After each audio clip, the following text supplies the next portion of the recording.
CBS News has exclusive information tonight about what could be an attempted cover-up by guards at the Federal Detention Center in New York City.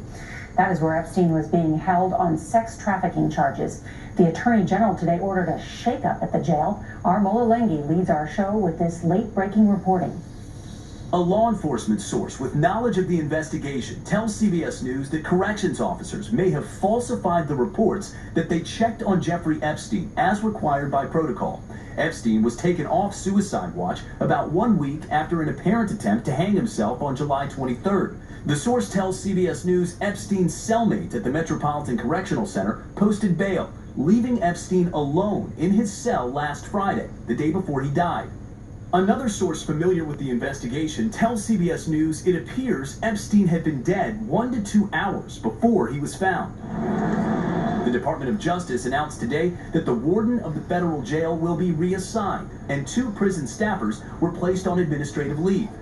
1 day after the FBI raided Epstein's 70-acre private estate in the Virgin Islands, the president said today he wants a full investigation, which he said included questions about former President Bill Clinton. So you have to ask, did Bill Clinton go to the island? That's the question. If you find that out, you're going to know a lot. On Saturday, President Trump retweeted a conspiracy theory that claims to link the Clintons to Epstein's death. A Clinton spokesman said the suggestion that the Clintons were involved is ridiculous and of course not true, and Donald Trump knows it. Mola joins us now, and Epstein was reportedly worth hundreds of millions of dollars. Do we know what's going to happen to his estate? Well, Laura, attorneys representing some of Epstein's alleged victims tell CBS News they plan to file civil cases against his estate in the coming days. Some even trying to tear up that now infamous 2008 plea deal Epstein made with Florida prosecutors, which would actually make it easier for those victims to go after Epstein's accomplices. Laura? All right, a lot of good reporting tonight, Mola. Thank you. This story of Epstein committing suicide in his jail cell with all the inconsistencies, falsified police reports, and everything else, you know, I mean, most people are saying it's a made-up story, you know, and you know that he was murdered. And you know, I think his lawyers were arguing just the other day that he was wanting to go back to his home because he feared for his life, you know, and probably rightfully so. Anyway, this is a picture I just seen posted earlier, and it was supposedly the cell that he hung himself in. And I'm looking at that bed and I'm thinking, that is just nuts, you know. And you know, they said that he you know, pulled himself, whatever, leaned off the floor, you know. And then I read somebody saying, you know, even if you did that, you know, even if you made it to the point where you passed out, then as soon as you did, then you'd get air and you'd be back awake. And you know, it's like you're trying to choke yourself to death, you know. Once you can choke yourself for so long, but once you pass out, all of a sudden you're not choking yourself and you're back breathing again. And so anyways, I went to Target and I bought a sheet, you know, and I just said, I'm going to recreate this, you know. So here I've got just a twin flat sheet, twisted up, tied it to the bed here, and we're just gonna do that in a minute. Before I do that, there's something I want to let everybody know, that I would never ever commit suicide, okay? And so, you know, and because my life's been threatened many times over. I've been promised I'd be murdered after surviving a murder attempt, and so I wanted to show you something here. On January 15, 2011, I sent an email to my family, okay? And I said, in case some accident happens to me, then it's not an accident, okay? And just in case was the name of the email, okay? And that went to my daughter and family and friends, etc., okay? And this is a full year before I'm ambushed and shot in my home. And I'm saying, in case some accident happens to me, it wasn't an accident. And by that time, I was already figuring out that the last homeowner, which they called his death an accident, I'm looking at that, I'm thinking, no, I don't think so. They murdered old Mike Lawhon, you know. And so interestingly, this email that I'd sent a year before the murder attempt on my life, my daughter, my oldest daughter, Jennifer Webb, forwarded it to Midland Detective Rosa Rodriguez at 2:14 a.m. Okay, now keep in mind that I had crawled out after being ambushed and shot at 10:42, and so it's still a mystery to this day how my daughter knows this dirty cop, because this is a dirty cop. She'd been caught lying, perjuring herself, and just multiple examples of involvement in trying to cover up this capital murder attempt on my life. And so, but my daughter no longer talks to me and moved to Washington. I talked to her in several years, and actually she threatened to sue me if I used her name again or something like that. And so you can't get no answers. You don't know how she knew Detective Rodriguez, okay?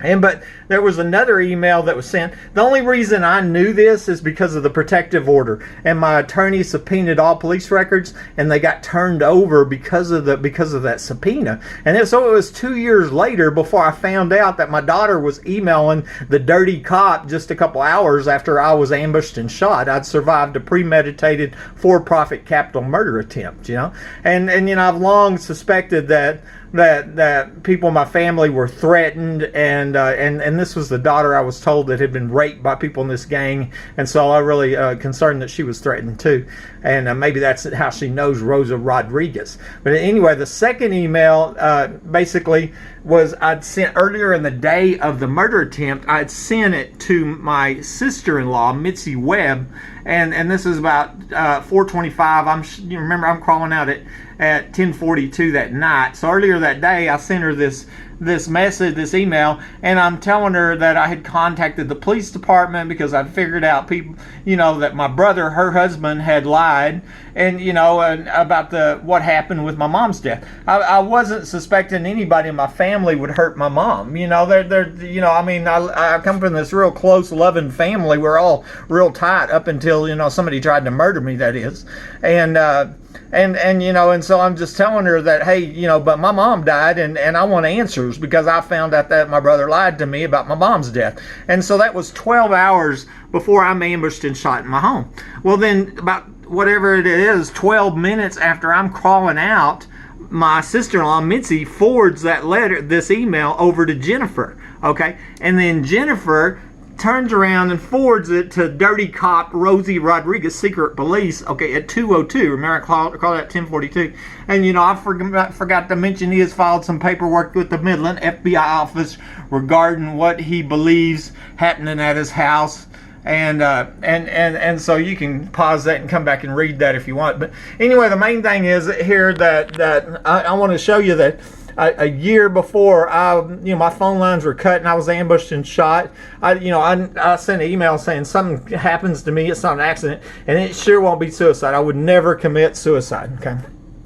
One last thing before I move on with the sheet, okay, is when we get into court on the protective order hearing, and that was a mistake. This is from the court transcript, and basically what it was is that Detective Rodriguez, okay, dirty cop, right? She testifies that she called the ex-wife on the night of the murder attempt. Okay, did you call her to her cell phone? Yes, ma'am. My attorney is asking her. This is the transcript. Okay, but the ex-wife testified that my daughter called her and asked her to call Rosa Rodriguez. Okay, so you can see right there where the inconsistencies, and I call them inconsistencies. I think a better word for it is perjury. Okay, and that's only one of the perjuries that happened, during this court case in this protective order hearing. Okay, now remember the protective order hearing, the ex-wife filed this protective order hearing when I hadn't seen her, talked to her in a year and a half. She lived over 100 miles away in Lubbock, right? And so it's just to the point of absurdity, and it was all over 2 emails sent in 18 months, and neither one of them were threatening, and so, but anyways, there's more of the courtroom testimony, where the ex-wife saying, that Jennifer, my daughter, had contacted her, okay? But then here's right from the Midland Police Department, you said, and Rosie Rodriguez said, I called and spoke with Jennifer, okay? And so that was really interesting too. Somehow these 3 people, between the ex-wife, and my daughter and Rosie Rodriguez, they know something. But I just want to make it real clear, I would never ever commit suicide. So and so something happens to me, then one, it won't be an accident, and it sure won't be suicide. Now we're going to set up and we're going to do this this Epstein. We're going to pull this Epstein right here, and I'm going to set this camera up like that. Okay, and I think. Okay, let me get it halfway focused where. Okay.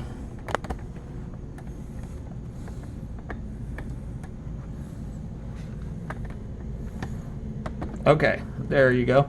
And so, you know, I'm sitting there thinking, now how in the world does that whole story just don't make no sense? You got this sheet and the bed's down here that's low right here, and you're trying to figure out, you know, how is old Epstein, you know, gonna suicide himself, right? Yeah, and then you tie the thing around your neck, right? And then you lean against it. You see what I'm saying? Like this, okay?